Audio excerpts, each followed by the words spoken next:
Vous avez devant les yeux du matériel de science des années 60 avec lequel on faisait en classe des expériences de physique et de chimie.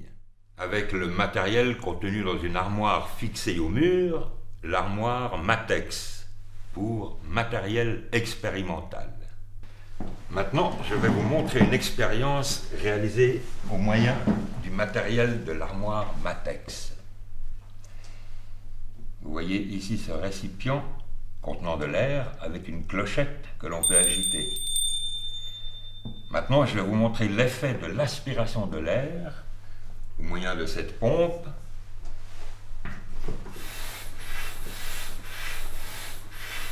Et après avoir fait le vide d'air,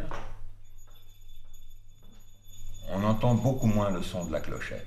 Monsieur, ça marche comment? Monsieur, pourquoi on n'entend plus le son de la cloche? Le son est une vibration de l'air qui part de la clochette et arrive à nos oreilles. Moins il y a d'air, moins la transmission se fait facilement. On entend encore un faible bruit grâce au crayon et au reste d'air.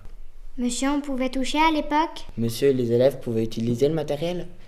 Bien sûr, et même ce sont les élèves qui devaient monter et refaire l'expérience, l'expliquer et ensuite inscrire un rapport d'expérience dans leur cahier. Et maintenant, je vous propose de regarder une autre expérience réalisée avec le matériel de l'armoire Matex.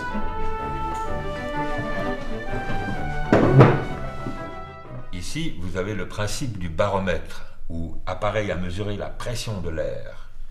Là, vous voyez un poids posé sur cette membrane, équilibré par un autre poids et relié par un fil. Ce fil passe par une poulie qui fait tourner avec elle une aiguille qui rendra bien visible le mouvement de la membrane. Alors j'invite Jessica et Robin à m'aider pour cette expérience. Robin, si tu veux bien maintenir le récipient en place, et toi, Jessica, tu vas souffler dans ce tuyau.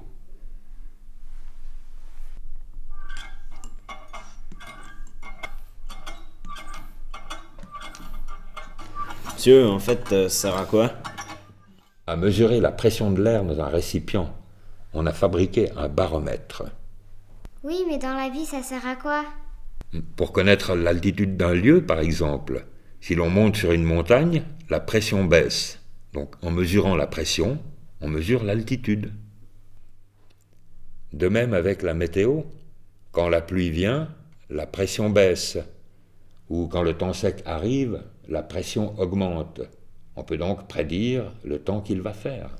Mais il y a plein d'applications encore, comme par exemple mesurer la pression sanguine, ou la pression de bouteilles de gaz des campings, ou celle des plongeurs.